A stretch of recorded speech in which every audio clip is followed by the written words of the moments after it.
നമ്മുടെ മഹാനടൻ മോഹൻലാൽ ഇന്നലെ 20 മത്സരാർത്ഥികളെ ഒരു കൊട്ടാരത്തിനകത്തേക്ക് കയറ്റിവിട്ട് താക്കോലെടുത്തിട്ടുണ്ട് പൂട്ടി. ഇന്നു മുതൽ നമുക്ക് 7 മണിയാവുമ്പോൾ ഈ അകത്തുപോയ മത്സരാർത്ഥികൾ എന്തൊക്കെയാണ് ചെയ്യുന്നതെന്ന് നമുക്ക് അറിയാൻ കഴിയും. എന്തായാലും അദ്ദേഹം വളരെ വ്യക്തമായി ചില കാര്യങ്ങളൊക്കെ പറയുന്നുണ്ടായിരുന്നു മത്സരാർത്ഥികളോട് മാത്രമല്ല പ്രേക്ഷകരോടും കൂടിയാണ് അദ്ദേഹം പറഞ്ഞിരിക്കുന്നത്. ഈ 6 പ്രാവശ്യം കഴിഞ്ഞുപോയ 6 സീസണിലും കഴിഞ്ഞുപോയ കണ്ട കളികളൊന്നും ആയിരിക്കില്ല നിങ്ങൾ ഇപ്രാവശ്യം കാണാൻ പോകുന്നത്. പുതിയ കളികളാണ്. ഇവിടെ കണ്ണീരിനും കഥനക്കഥയ്ക്കും ഒളിഞ്ഞുനോട്ടത്തിനും സൈഡ് പിടിപ്പിനും കൂട്ടയടിക്കും ഒന്നും സ്ഥാനമില്ല.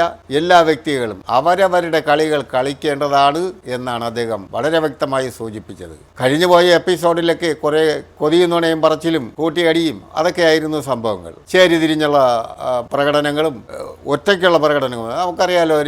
രഞ്ജിത്ത് എന്ന് പറയുന്ന 2-3 സീസണിന് മുമ്പുണ്ടായിരുന്ന ഒരു അദ്ദേഹം ഒറ്റയ്ക്കാണ് നിന്ന് പോരാടിയത്. ആരുടെയും കൂടെ ചേരാതെ ഞാൻ ഭയങ്കര സംഭവം എന്നുള്ള രീതിയിലൊക്കെ കാണിച്ച് കുറേ സീനുകളൊക്കെ ഉണ്ടാക്കി ഒറ്റയ്ക്കൊറ്റയ്ക്ക് വ്യക്തികൾ പിന്നെ പ്രേക്ഷകരെ പിടിച്ചെടുക്കാൻ ശ്രമിക്കുന്ന ഒരു കാര്യങ്ങൾ അതൊന്നും ഈ പ്രാവശ്യം അനുവദിക്കത്തില്ല. എല്ലാ വ്യക്തികളും അവരവരുടെ വ്യക്തിത്വങ്ങൾ പുറത്തു കൊണ്ടുവന്നാൽ മാത്രമേ ഈ പ്രാവശ്യം അകത്ത് പിടിച്ചു നിൽക്കാൻ കഴിയൂ എന്ന് മോഹൻലാൽ വളരെ വ്യക്തമായി പറഞ്ഞിരിക്കുന്നു. അതുകൊണ്ട് തന്നെ പ്രേക്ഷകരായ നമുക്ക് പുതിയ കളികൾ കാണാനാണ് നമ്മൾ ഈ പ്രാവശ്യം കാത്തിരിക്കേണ്ടത്. കഴിഞ്ഞുപോയ 6 സീസണിലെയും കളികളല്ല.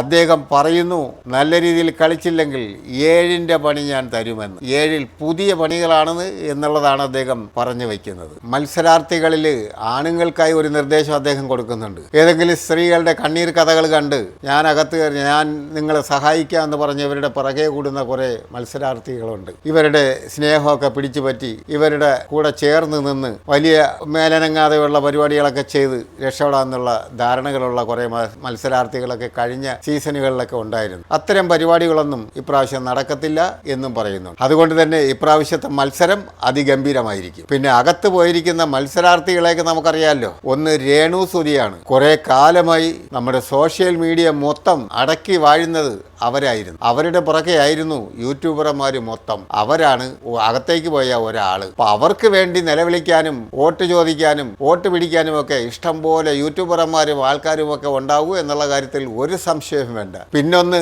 അനുമോളാണ്. അനുമോള് കുറെ കാലമായിട്ട് ഫ്ലവേഴ്സ് ചാനലിലൊക്കെ നിന്ന് ഷൈൻ ചെയ്ത് നിന്നിട്ടുള്ള ഒരു ആളാണ്. പക്ഷെ പുള്ളി പല സമയത്തും കുറച്ച് കണ്ണീരിന്റെ ഒരാളായിട്ടാണ് തോന്നിയിട്ടുള്ളത്. പക്ഷെ അതൊക്കെ ഉദ്ദേശിച്ചിട്ടായിരിക്കാം മോഹൻലാൽ പറഞ്ഞത് കണ്ണീരൊന്നും ആരും ഒലിപ്പിക്കേണ്ട, ഒരു കാര്യം ഉണ്ടാവില്ല എന്ന്. പിന്നെ അടുത്തതെന്ന് പറയുന്നത് ആദില നൂറ ദമ്പതികളാണ്. ഇവരായിരിക്കും കൂടുതൽ ചർച്ച ചെയ്യപ്പെടുക എന്നാണ് എനിക്ക് തോന്നുന്നത്. കാരണം ഇവർ സമൂഹത്തിൽ നിന്നും ഒരുപാട് എതിർപ്പുകൾ നേരിട്ട 2 പെൺകുട്ടികളാണ്. അതുകൊണ്ട് തന്നെ ഇവർക്ക് ഒരുപാട് അവരുടെ ആത്മകഥകളൊക്കെ ഒരുപാട് പറയാനുണ്ടാവും. അപ്പോൾ അതൊക്കെ കേൾക്കാൻ മലയാളികൾ താല്പര്യവും ഉണ്ടാവും. അതുകൊണ്ട് ഇവരെ കുറെ കൂടുതൽ ഫോക്കസ് ചെയ്യാനുള്ള ഒരു സാഹചര്യമാണ് കാണുന്നത്. പിന്നെ സീരിയൽ നടന്മാരുണ്ട് പല മേഖലയിൽ നിന്നും. ഈ 20 പേരും 20 മേഖലകളിൽ പ്രാഗൽഭ്യം തെളിയിച്ചവരാണ്. അതുകൊണ്ട് തന്നെ എല്ലാ മത്സരാർത്ഥികളും ഒന്നിനൊന്നും മെച്ചമായിരിക്കും. നല്ല ബോൾഡായിട്ടുള്ള കുറെ പെൺകുട്ടികളൊക്കെ അകത്ത് കയറിയിട്ടുണ്ട്. അവരൊന്നും ഒരു വെട്ടുവീഴ്ചയ്ക്കും തയ്യാറാവില്ല. ആണുങ്ങളെയും തൂക്കി തറയിലടിക്കുന്ന ടൈപ്പുകളാണ് അവരൊക്കെ. ഒരാളാണെങ്കിൽ ലോക ഉടായിപ്പായ ഒരു പെൺകുട്ടിയാണ്. നമ്മൾ പേരൊന്നും പറയുന്നത് ശരിയല്ല, അതുകൊണ്ട് പറയുന്നില്ല.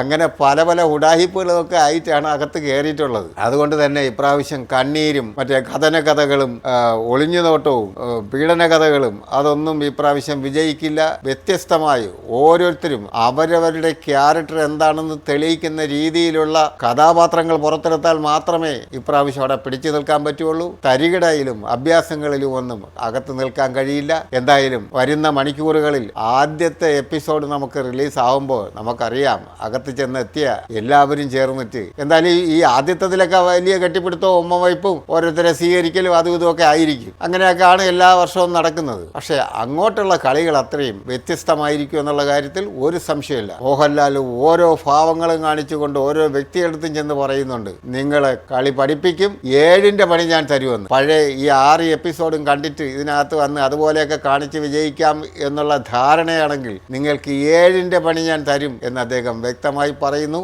അതുകൊണ്ട് തന്നെ പുതിയ പുതിയ കളികൾ കാണാൻ പ്രേക്ഷകരും തയ്യാറെടുക്കുക.